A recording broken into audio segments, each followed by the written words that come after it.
Hello students, कैसे हो सारे के सारे। भैया बच्चे कह रहे हैं भैया बड़ा फंक्शन बना, बड़ा मजा आ रहा है कि एक चीज़ क्लियर हो रही है। हमने कहा बिल्कुल होगी जी।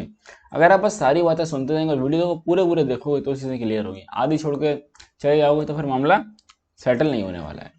आज के इस वीडियो में हम पढ़ने वाले हैं, आज के वीडियो में बात करेंगे हम आर्ग्यूमेंट्स एंड पैरामीटर के बारे में। किसके बारे में? आर्ग्यूमेंट्स एंड पैरामीटर्स के बारे में। सबसे पहली चीज, ये दो चीज सबसे ज्यादा कंफ्यूजिंग है आपके लिए, तो हम इसको बिल्कुल बिल्कुल सिंपल बना देता हूं मैं। पहली चीज याद रखो, values passed is known as arguments. यानी कि जो वैल्यू पास करी जाएगी उसको हम बोलेंगे आर्ग्यूमेंट। दूसरा, that is values received by function, values received by function is known as parameters। आपको याद होगा जब मैंने सिंटैक्स में बताया था तो मैंने पैरामीटर्स के बारे में जिक्र किया था और आर्ग्यूमेंट्स के बारे में नहीं किया था। क्या मैं भैया इसको ऐसे मान सकता हूँ कि अगर मेरे पास मान लो एक हमने कैल्क सम नाम का फंक्शन बनाया था और वहाँ पर अगर x, y है, अगर मैं इस फंक्शन को मैंने बुलाया किस पर, दैट इज num1 num2, तो यहां पर समझो कि हमारा पैरामीटर क्या और आर्ग्यूमेंट क्या है। सो आर्ग्यूमेंट यहां पर हमारा होगा क्या क्या हो गया कि वैल्यू जो पास करी जा रही है, तो वैल्यू num1 और num2 पास कर रहे हैं। कौन कौन पास कर रहा है?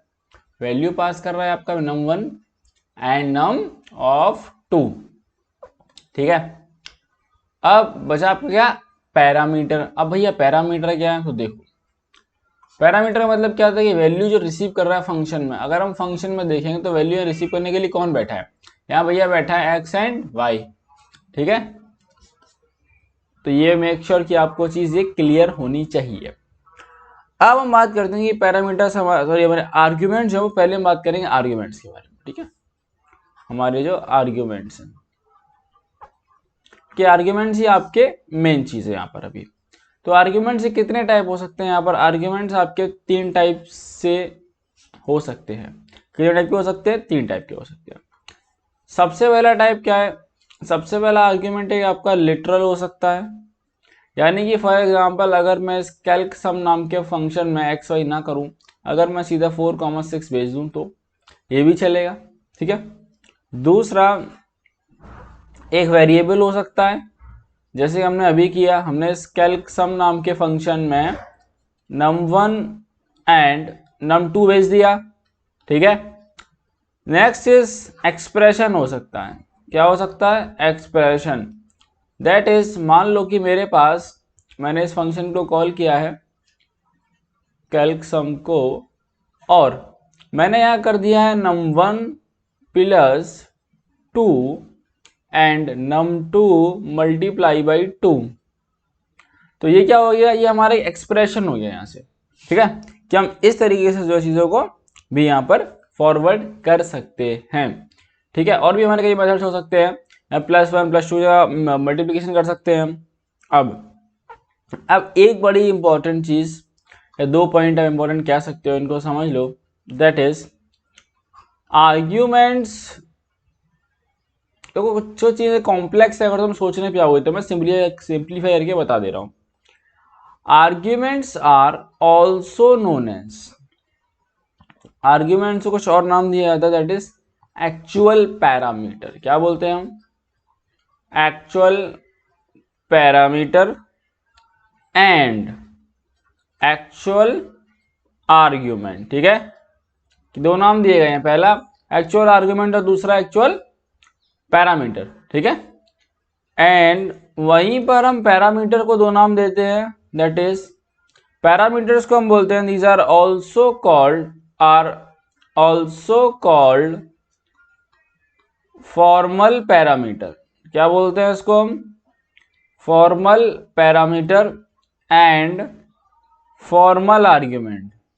अब देखो ऐसा क्यों होता है, ध्यान रखो कि आर्ग्यूमेंट के पास वैल्यू होती है। आर्ग्यूमेंट के पास क्या होता है? आर्ग्यूमेंट के पास रियल में वैल्यू होती है, इसलिए इसको बोलेंगे हम एक्चुअल में इसके पास वैल्यू, इसलिए एक्चुअल पैरामीटर बोल सकते हैं या फिर एक्चुअल आर्ग्यूमेंट बोलेंगे। वहीं पर पैरामीटर के पास वैल्यू नहीं होती है, वो कहीं से आती है, यानी कि फॉर्मेलिटी, ठीक है। सो फॉर्मल पैरामीटर और फॉर्मल इसको आर्ग्यूमेंट, ये दो नाम इसको दिए जा सकते हैं। ओके, अब बात करते हैं बेटा पासिंग पैरामीटर्स के बारे में बात करेंगे।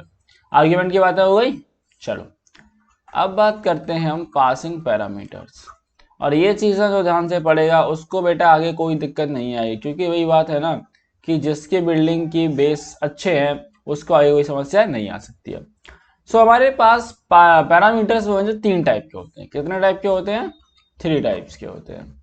सो there are 3 types of parameters, ठीक है। दैट इज नंबर 1 है हमारा, दैट इज पोजिशनल आर्ग्यूमेंट, या फिर हम इसको कह सकते हैं, इसमें एक चीज ध्यान रखना, इसमें आपके आर्ग्यूमेंट कंपलसरी होते हैं, requires argument. Number 2 is that is default argument, default, AULT, default argument. अब डिफॉल्ट के बाद आता है आपका दैट इज कीवर्ड,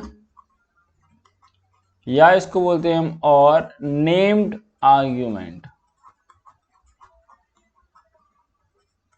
ठीक है। देखो इतनी बातें इसमें हैं, अगर आप एक ही बात समझते चलोगे तो बिल्कुल अच्छे से आपको समझ में आएगी, बस तो मेरी बातें सुनते जाना।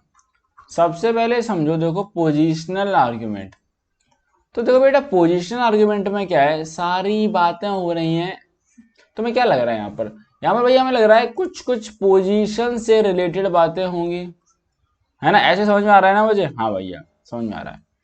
तो इसकी कंडीशन क्या है, इसमें देखो तुम्हें क्या करना होता है, in this you have to match the, क्या मैच करना है, match the number of arguments, match the number of arguments with the number of parameters required, with the number of parameter required।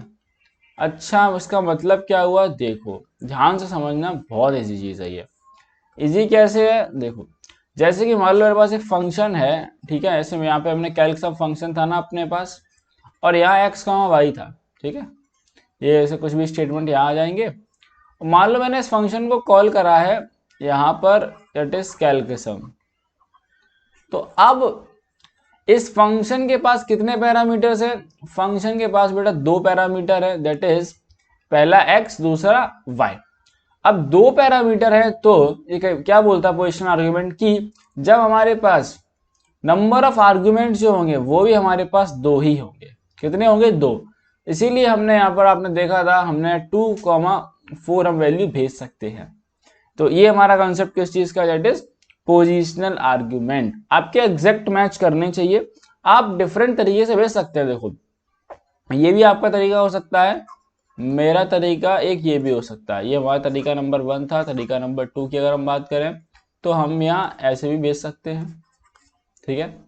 तरीका नंबर अगर हम 3 की बात करें तो हमारे पास कैल्क सम ऑफ दोनों वेरिएबल भेज सकते हैं आप। तरीका नंबर 4 की अगर हम बात करें तो हम इसमें एक्सप्रेशंस भेज सकते हैं, num1 plus 2, num1 plus 2 num2। इस तरीके से भी हम वैल्यूज को यहाँ पर शेयर पास करवा सकते हैं, ठीक है। अब एक बात का आपको ध्यान रखना है कि आपको ऑर्डर मेंटेन करना है, यानी कि अगर जो वैल्यू आप x को देना चाहते हो वो आपको पहले लिखनी पड़ेगी। क्या, जो वैल्यू आप चाहते हो कि x के पास जाए वो पहले लिखनी पड़ेगी, और जो वैल्यू चाहते हो y के पास जाइए आपको उसके सेकेंड ऑर्डर पर लिखनी पड़ेगी। इसलिए आप इसको एक नोट में कुछ बातें यहाँ लिख लो, दैट इज पहली बात तो ये है कि इसको हम पोजिशनल आर्ग्यूमेंट कहते हैं क्यों है, these are called positional argument, positional argument because value of arguments should match order wise,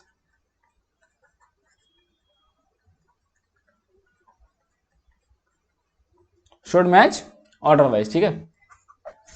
वहीं पर दूसरी चीज, that is the argument must be provided for all the parameters, जितने भी पैरामीटर्स हैं सबके लिए आर्ग्यूमेंट्स हमारे प्रोवाइड हमें करवाने हैं, ठीक है।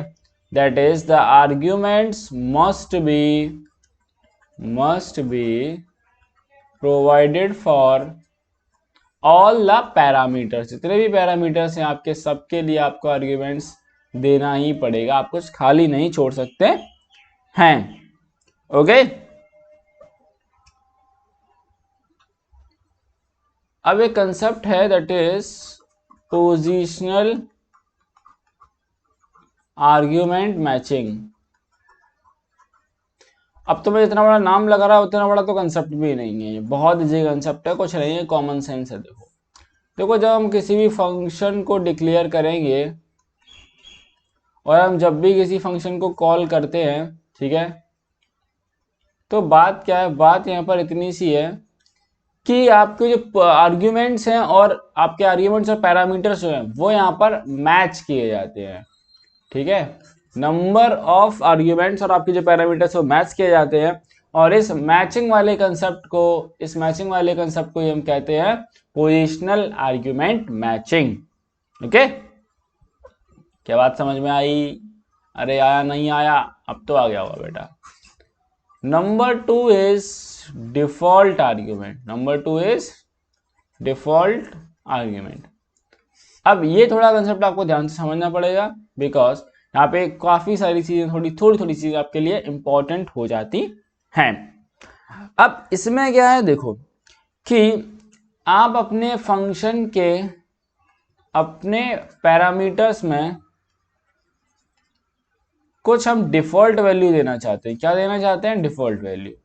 सबसे पहले तो मैं यही समझाता हूँ डिफॉल्ट वैल्यू होती क्या है। डिफॉल्ट वैल्यू का मतलब ये होता है कि अगर कोई भी वैल्यू पास नहीं होती है, ठीक है, अगर कोई भी वैल्यू जो है वो आप इसको लिख लो, कोई भी वैल्यू अगर एज अ आर्ग्यूमेंट अगर नहीं आती है, देन इस केस में आपकी जो है डिफॉल्ट वैल्यू कंसीडर की जाएगी, ठीक है। समझ गए बात को? अगर कोई भी वैल्यू आपके पास नहीं आई आर्ग्यूमेंट में या पैरामीटर्स में, ठीक है, आर्ग्यूमेंट से, तो हमारा डिफॉल्ट वैल्यू कंसीडर की जाएगी। देखो अब हम बनाते कैसे डिफॉल्ट वैल्यू को? सिंपली हमें क्या करना है, अपने पैरामीटर्स के वैल्यू दे देनी। जैसे अगर अपना यही फंक्शन उठाते चले हैं, sum x, y is equals to 10, तो इसमें क्या होगा कि अगर हमने y पर कोई वैल्यू पास नहीं कराई, तो ये y इक्वल्स टू 10 जो है ये कंसीडर कर लिया जाएगा, ठीक है। देखो एग्जांपल समझो, फॉर एग्जांपल के लिए ले लो केस नंबर 1, मैंने यहां पर कैल्क ऑफ सम में यहां पर सिर्फ नंबर ऑफ 1 को दिया, ठीक है। तो क्या करेगा, नंबर ऑफ 1 की वैल्यू जो है वो x के पास जाएगी और इसके पास तो अपनी वैल्यू है, बट अगर हम वैल्यू देंगे तो ये जो हमने वैल्यू दी है वही वैल्यू कंसीडर करेगा, ठीक है। इस वाले केस में जो नंबर 1 है वो हमारा x के पास जाएगा। किसके पास जाएगा? नंबर 1 x के पास, और नंबर 2 x के पास जाएगा, y के पास जाएगा, ओके। क्या बात समझ गए? समझे नहीं समझे? बस बेटा इसका एक रूल ध्यान रखना है कि आपको, ठीक है, वो ये है कि जब भी आप किसी भी पैरामीटर को डिफॉल्ट बनाएंगे, ठीक है, तो हमेशा उसके राइट में, हमेशा आप इसको ऐसे लिख लो, हमेशा उसके राइट में इसका जो राइट वाला पैरामीटर है वो डिफॉल्ट होना चाहिए, अब ये मैं आपको कैसे बता रहा हूं, ध्यान समझो। 2 एग्जांपल से क्लियर कर दूंगा आपका कंसेप्ट। देखो अगर मेरे पास रिफाइंड, मान लो कैल्क सम में तीन वेरिएबल हैं x, y, z। अगर मैंने इसको 10 दिया तो ओके है ये, ठीक है।